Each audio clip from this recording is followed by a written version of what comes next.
Hey, first grade families. It's Mrs. O'Hare, and I am coming to you from my bedroom. I'm actually sitting in my bed. My two cats are on the bed with me. It is 3:30 in the afternoon, and my daughter, the other Ms. O'Hare, is in the family room talking to her students and creating videos for them. So I decided I was going to do my best to read the second chapter of Operation Dump the Chump and post it on YouTube. So excuse the lighting, it may not be the best, but here we go.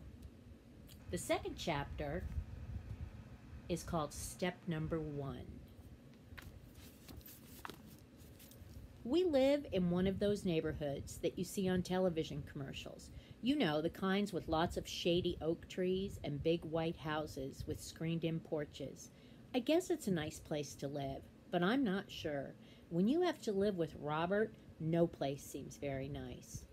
At the corner of the street, about 8 houses down from us, live the Hensons. Mr. Henson is about 80 years old, but he's still in pretty good shape, and he really likes kids. When Robert and I were younger, we would go down to the Hensons, and Mr. Henson would give us rides in his wheelbarrow. He laughs a lot, too, and sometimes when he smiles, he doesn't have all his false teeth in. And you can see his gums. You don't really want to look at them, but you just have to. There's only one thing about Mr. Henson that really bothers me, though. I don't want to say anything mean about such a nice man, but Mr. Henson has a bunch of wiry gray hairs coming out of his ears. I think I'd like him a whole lot better if he would just clip those off. Mrs. Henson looks a little younger than Mr. Henson. It's hard to tell, but I figure she's only about 75. Maybe she just seems younger because she still wears shorts a lot. Her knees are real saggy, but Mrs. Henson just jokes about them. It seems like nothing ever bothers Mrs. Henson. I guess that's why she's never asked Mr. Henson to cut all that gray hair out of his ears. You can always get Mrs. Henson to pet your gerbils. She'll touch anything. One time I actually saw Mrs. Henson pick up a dead bird with her bare hands and dump it in her trash can. She didn't even have gloves on. Nope, nothing bothers Mrs. Henson at all, not even Robert.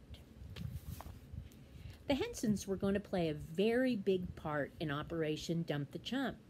They didn't know it, of course. This plan was absolutely top secret. But without the help of Mr. and Mrs. Henson, there would be no plan at all. So I had to be very careful. The first step of Operation Dump the Chump was extremely important. I had to wait until just the right moment to begin. Meanwhile, I spent my free time planning out everything very carefully. My patience finally paid off. It was the second Saturday in May, the sun was shining, and I was pretty sure Mr. Henson would be outside working in his garden. Robert was at baseball practice and would not be home for at least an hour and a half. The timing was perfect. "I'm going out for a while, Mom," I shouted as I ran to the screen door. I heard her shout something back, but I couldn't understand her, so I went back in. "What did you say?" "I asked where you were going," she said. "Around," I answered as I started out the door. "Around where?" said my mother. I just hate it when she asks dumb questions like that. How am I supposed to know around where? And even if I did, or even if I do, why does she always have to know? Just once, I wish my mom would shout, "You know what? I don't care where you go or what you do, Oscar. Feel free. It's none of my business. Just have fun and come home whenever you feel like it." But I know that will never happen. "Did you hear the question, Oscar?" my mother shouted. "Around where?" "I'm not sure where," I yelled back. "Just outside somewhere, I guess." That answer still didn't tell her where I would be, but for some reason it seemed to satisfy her for now. "Okay, honey, have a good time." Mothers are strange. As soon as I left the house, I headed right for the Hensons. Sure enough, when I got there, Mr. Henson was out front weeding his garden, just as I thought. "Hey, Mr. Henson." I walked over to him. He looked up and he smiled. He didn't have his teeth in. Ooh, "Well, hello there, young fella," he said. Mr. Henson always calls me young fellow. I think it's probably because he just can't stand the name Oscar. One time he tried calling me Osk, but it sounded more like Ox. He must have thought so too, because he's been calling me young fellow ever since. "What you up to today?" he asked. "Oh, not much, Mr. Henson. Just hanging around, I guess." "Where's that little brother of yours?" he asked. That was just the question I was waiting for. I was almost positive he would ask it, and I was right. Whenever I'm alone, Mr. Henson always asks me where Dumb Robert is. Step number 1 of Operation Dump the Chump was about to begin. "Well, the thing is, Mr. Henson," I began, "I would love to tell you where Robert is, but I'm not allowed. My parents made me promise not to talk about it." Mr. Henson looked puzzled for a minute, but then he said, "Well, okay, young fellow, then why don't we talk about the World Series instead? Who do you think's going to make it this year?" I couldn't believe it. What the heck was wrong with him? I'm standing there with a giant secret, and he doesn't even try and get it out of me. I figured he'd be begging me to tell him. It just goes to show you, you can never count on grown-ups to do what they're supposed to do. Mr. Henson was really messing up step number 1. I just had to get him to ask me about Robert.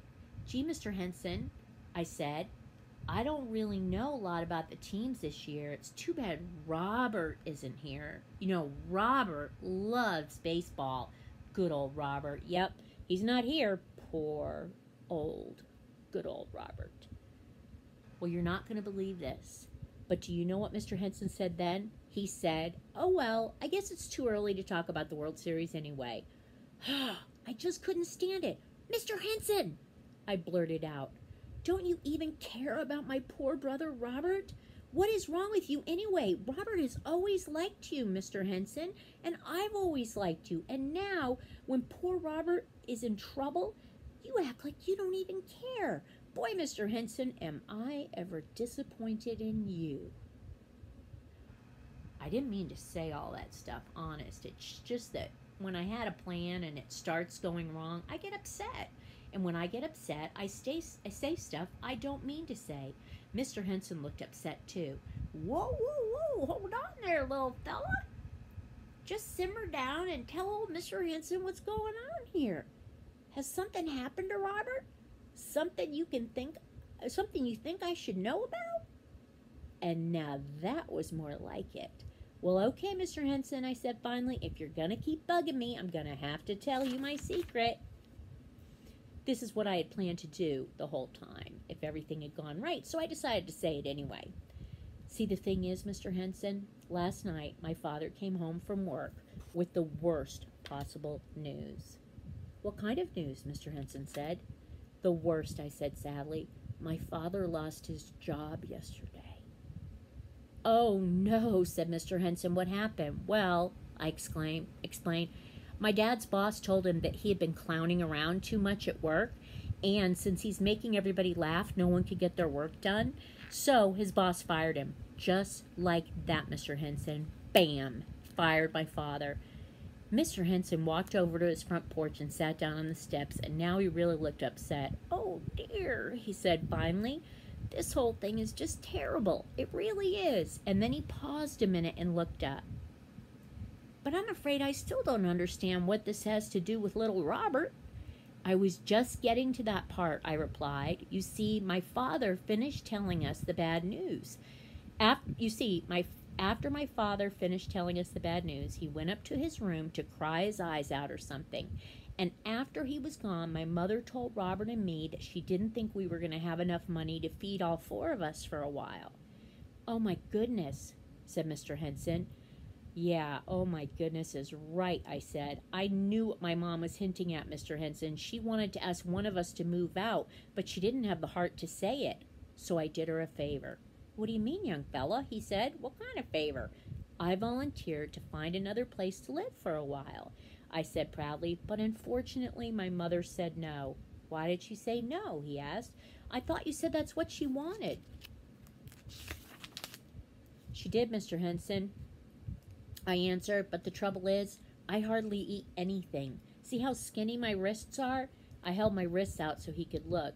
Then I continued. My mother said that it probably wouldn't do much good for me to move out. She said if the family wants to cut down their food bills, it's the pig of the family that needs to go.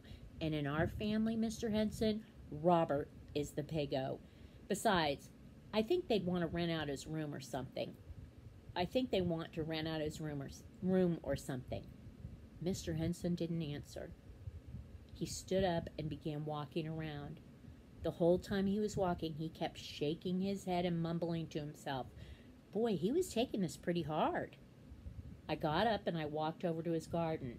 Wow, Mr. Henson, look at all these vegetables you've planted. I bet you've planted enough vegetables to feed a whole army of kids. Wow, I'm going to have to bring Robert over here and let him see your garden. Boy, does that kid ever love homegrown vegetables. Mr. Henson smiled, but his smile didn't last long. After a couple minutes, he wandered back to the porch and sat down, and he looked very puzzled. Don't you think your father will be able to find another job soon? He works at the bank, doesn't he? Surely there must be other banking jobs available. How about your mother? Couldn't she get out and work for a while to help out? To tell you the truth, I hadn't even thought about this when I planned step number 1. I didn't expect Mr. Henson to ask all these questions. And I wasn't prepared for them at all. So the only thing I could do was make up the answers as I went along. Well, I stuttered. See, the thing is, my father said his boss called most of the other banks in town and told them not to hire him because he was such a troublemaker. And, as far as my mother is concerned, well, of course she would work, but unfortunately, she never learned how. Boy, if my mom could have heard me say that, she would have killed me. What about savings? Questioned Mr. Henson. Didn't your father have any savings for an emergency or relatives? Couldn't he borrow money from his family? Geez, where in the world was he getting all these questions? I started to panic. And when I did, my answers got even dumber. Well, my father used to have some savings, Mr. Henson, but he gave it all to my grandfather so he could have an operation to remove the hair from his ears. He couldn't hear very well without that operation. I guess you know about that annoying ear hair that old people can have. Mr. Henson just stared at me. I wasn't sure that he believed me or not, but I had to keep going. Well, anyway, as for my father's relatives, you see, you probably won't believe this, but my father is the only member of his family who has ever had a job. He has 2 brothers, but they're both bums. I think they live out in the desert somewhere. Oh my, said Mr. Henson when I had finished. This is just awful, young fella. Your poor, poor family. Yes, poor us, all right, and especially poor Robert.